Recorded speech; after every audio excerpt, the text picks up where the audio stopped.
Guys, good afternoon. Magluluto tayo ng pork spare ribs sinigang para ngayong araw na ito. Ito, tinahanda natin ang ating mga ingredients, mga gamit. Meron tayong malalaking pechay, meron tayong jalapeno, meron tayong pamana sa sinigang sa sampalok mixed with gabi, meron tayong tomato, meron din tayong labanos, at meron tayong gabi, at higit sa lahat yung ating okra.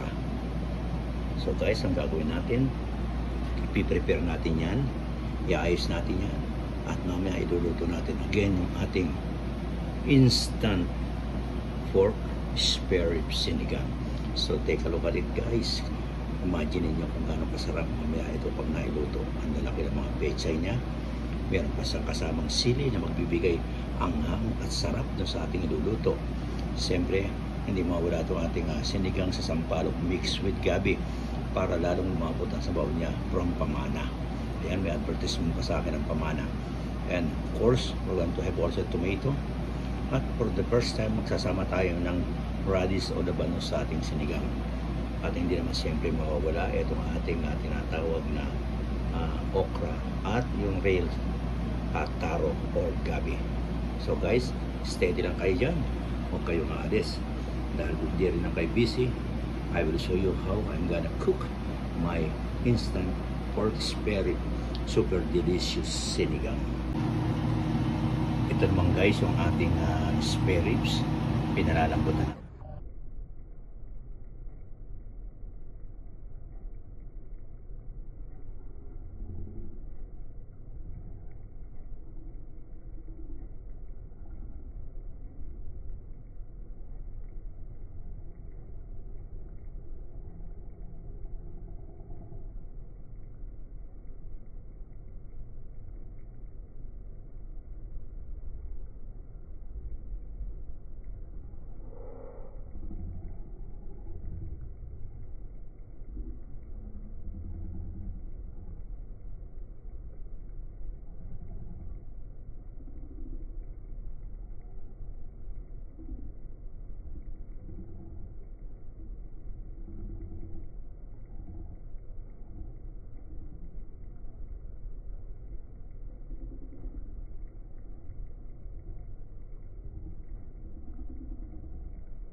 pork spare ribs sinigang.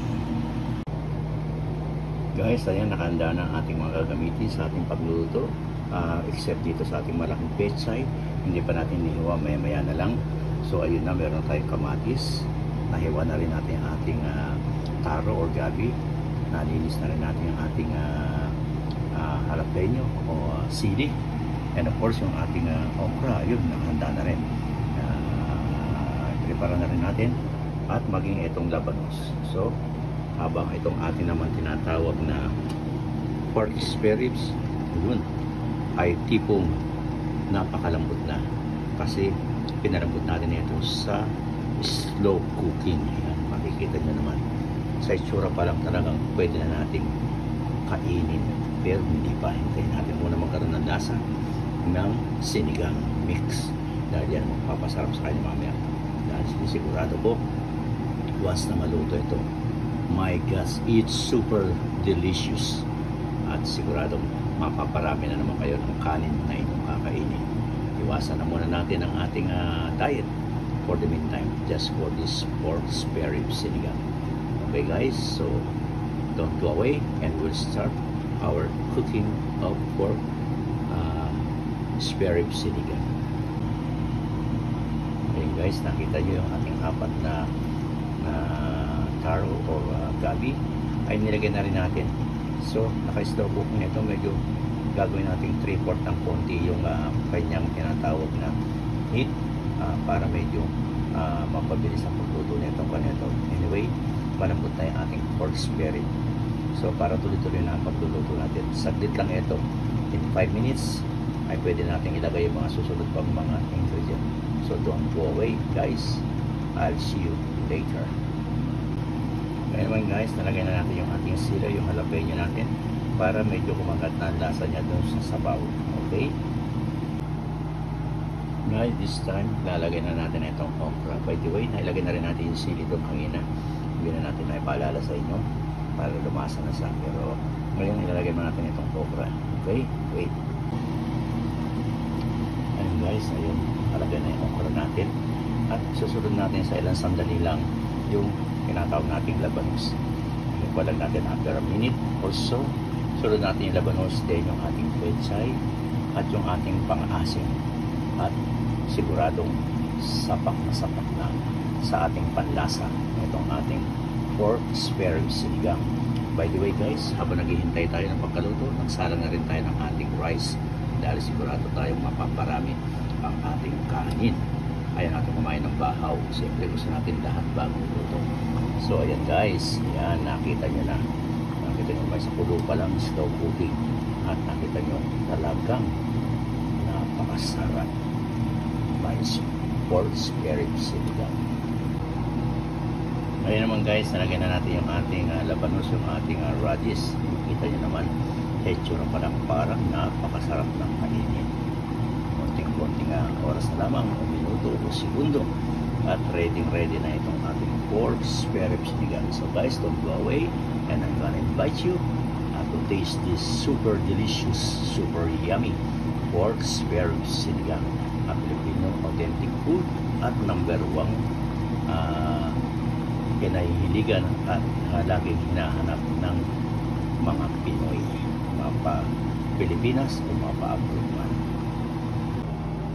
Anyway guys, ngayon nilagay na natin ating pamana, sinigang sa sampalok mixed with gabi para kumagat na ang lasa doon sa ating mga gulay na naunang nailagay doon. So don't go away. Guys, ito na ang kabuuan na ating pork spare rib sinigang. Nakita nyo na, nailagay na natin lahat ng mga sangka. So all we have to wait is just shimmer this itong kulay na ito para maluto sa doon sa shimmering. At hindi na natin slow cooking yan para hindi ma-overcook itong ating big pechay. So guys, thank you for watching, and in a while I'm just inviting you to join me sa aking kapagkainan. Thank you ulit. Huwag yung sasawa sa aking pork spare rib sinigang. I see you again later. God bless, and thank you for watching, and stay